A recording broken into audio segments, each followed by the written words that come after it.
God damn it, sat there, recorded this shit for God knows how long, 20 minutes or whatever.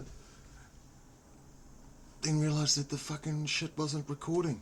So I got me sitting there chatting away to myself for 20 minutes with no audio. So let's try this again. Right, UFC 299. Stacked. Oh my god.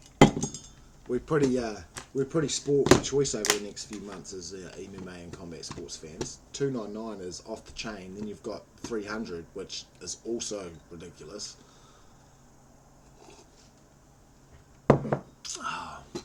Spoil. So we'll start from the top. Sean O'Malley versus Marlon Chito Vera, which is a rematch from their first fight. When did they fight first? It was maybe 21?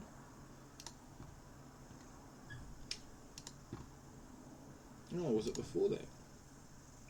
Yeah, 2020. Marlon Vera finishes Sean O'Malley at 4 minutes and 40 seconds of the first round. Late in the first, he TKOs him on the ground with elbows.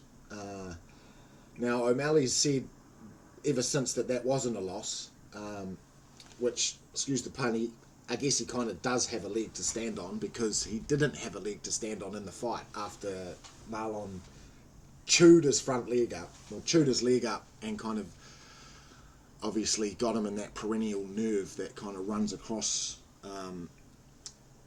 just below the knee above the calf. And if you manage to kind of get that in the right place a couple times, the guy's foot will go dead, you know, he'll get that, they call it like a club foot. You'll see guys, once that happens to them, they start dragging their foot along the floor, and they just can't move as well, and they can't control their feet. Another prime example was Henry Cejudo versus Mighty Mouse. Cejudo managed to survive, but only just, but Mighty Mouse managed to do the same thing, chopped his leg down, and then you see Cejudo's foot just like dragging along the ground. He's unable to lift his foot up. So the same thing happened to Sean O'Malley when Chito finished him the first time. So ever since then, there's been a little bit of bad blood back and forth. O'Malley claiming that it wasn't a loss, and rah rah rah. It obviously was a loss, even though he maybe, you know, didn't knock him down, but once he was on the ground, he just elbowed him straight through his guard, and he didn't go out cold, but he definitely he was about to if he didn't go out. So regardless of what O'Malley said, he definitely lost to Chito in the first fight. So it'll be interesting to see O'Malley as the champion. You know, they always say once someone becomes the champ, you know, you get another 25% on top of that. Just, you know, whatever it is, they just fight better. They perform better once they become the champion. Not all the time, but you know, that does seem to happen. So it'll be good to see O'Malley in his first defence, and see, obviously it could have been a bit of a flash in the pan when he KO'd Aljo. Gorgeous KO, but you know, like the puncher's chance type of thing, you know, was that all he had, and was he lucky enough to get it? So, you know, like that's the questions being asked of O'Malley now, especially coming in up against someone who's already beat him. So he's got a bit on the line, old O'Malley. Whereas Marlon probably wouldn't have even got a title shot unless he'd already had a win over the champion. So, you know, like Marlon's counting his lucky stars. He hit the jackpot to be able to get a title fight after. You know, he's one of the top guys in the division, but he has had a few losses over the last few years. You know, guys like Corey Sandhagen or someone like that is probably more deserving of a title shot. But so that'll be very interesting to see what happens in that fight. I'd like to see big Chito Vera fan, although, I mean, I'm a Sean O'Malley fan as well, but I don't know. Chito appeals to me a bit more than O'Malley does, you know, the old, yeah, you know what I'm saying. Then moving down the card, it's so stacked. The next fight, this is probably the fight I'm most looking forward to, as far as matchup wise. We've got Dustin the Diamond Poirier versus Benoit Saint-Denis from France. Saint-Denis is a former, I'm not sure what you call it, Navy SEAL or SAS I think, but a former military operator, whatever they call themselves, you know. So we talk about people being killers in the octagon, or as far as fighters, this guy's a killer. This guy is actually a killer, you know. He's probably been to war multiple times and, you know, probably had to take people's lives before, or at least be in situations where that was quite likely to happen. So, you know, he's probably wired a little bit differently than 90% of other people, even fighters, you know, to be actually kind of programmed to take part and follow through with those type of things is, you know, I can imagine makes you a bit of a different person.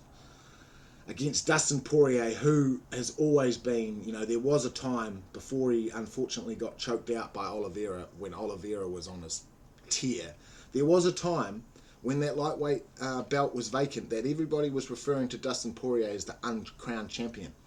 Unfortunately, he never managed to get that belt, but he had the interim before that, which he won from Max Holloway, or fighting Max Holloway. So, you know, former interim champ of the light division, one of the top guys in the division for the last decade, and one of the most entertaining fighters you ever see. You know, Dustin Poirier. I still think Dustin Poirier versus Dan Hooker is, you know, that's up there with in the top. You know, that's up there with Rory versus Lawler. You know, like it's in that echelon. But you know, he's probably getting a little bit longer in the tooth, and Saint Denis is keen. He's there to take your soul. So unless Dustin is as good as he's ever been, it might be a long night for Dustin Poirier. So I'm really interested to see where Dustin's at, and see if he can test old Saint Denis here, because Saint Denis been looking really good. I think he lost his debut, and ever since then he's just been TKOing, finishing people left, right, and centre. You know, so that should be really good. Moving down the card now, this is an amazing matchup, but as far as an individual that I want to see the most, we've got Michael Venom Page versus Kevin Holland. Kevin Holland, UFC entertainment man, whether on the microphone or in the cage. You know, he's always worth tuning in for. So Kevin Holland versus Michael Venom Page, who is debuting for the UFC. And this man, Michael Venom Page, has probably got some of the most viral KOs in MMA ever. YouTube MVP highlights, Michael Venom Page highlights, and some of those are just ridiculous. He legitimately exploded some guy's skull. He hit him with a flying knee. The guy drops like he died, and then obviously had to go to hospital, and x-rays come back from after the fight, and the guy had like a knee imprint in his skull, and his fucking skull had shattered. Luckily he was fine. Well, you know, he survived. But Venom Page is an animal. You know, it's debatable whether or not he's been fighting the best competition throughout his career. He has fought some of the best guys in the world. He came up short in one, maybe two Bellator title matches against Diego Lima, who at the time was kind of touted as one of the best middleweights in the world. So he has always been up in the top of the middleweight division, regardless of whether or not he was in the UFC or not. So it's interesting to see, or it will be interesting to see, where he's at, considering I think he's 36. He's getting a bit longer in the tooth. But when guys like him, Michael Venom Page, Stephen Wonderboy Thompson, Raymond Daniels, these guys that have come from point karate backgrounds, when they can kind of get their game working, and they kind of got these guys at the end of their range kind of reacting to their feints, and it's, you know, there's almost not much better to watch in MMA when one of these top level strikers is just schooling one of these guys. You know, Adesanya, Paulo Costa, when these guys have just got them biting on everything, and you just don't know what's going to happen until they throw something crazy and knock the guy out. You know, so that's the style that Venom Page has. So we could be in, if Kevin Holland decides he wants to strike with Venom Page like he did with Stephen Wonderboy Thompson, it's going to be another long night, you know. You'd hope that Kevin Holland had learned some lessons and kind of falls back on his Travis Lutter black belt, but that remains to be seen. black man may just do black man things and try and superhero this shit. So we'll see. Shout out Kevin Holland, entertaining MFer. Moving down the card, Gilbert Burns versus Jack Della Maddalena. Shout out the Aussies. Shout out the Anzacs. It's dope being a Kiwi or Southern Hemisphere MMA fan, because we've really kind of made a bit of an imprint over the last few years with, it could be, for the meantime, a little bit of an end of an era with both Volkanovski and Adesanya losing their belts over the, recently. They'll be back though. They'll be back.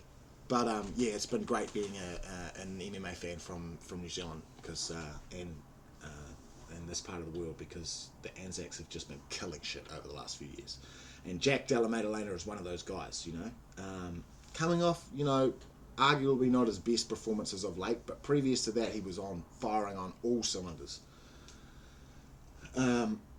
Great boxing,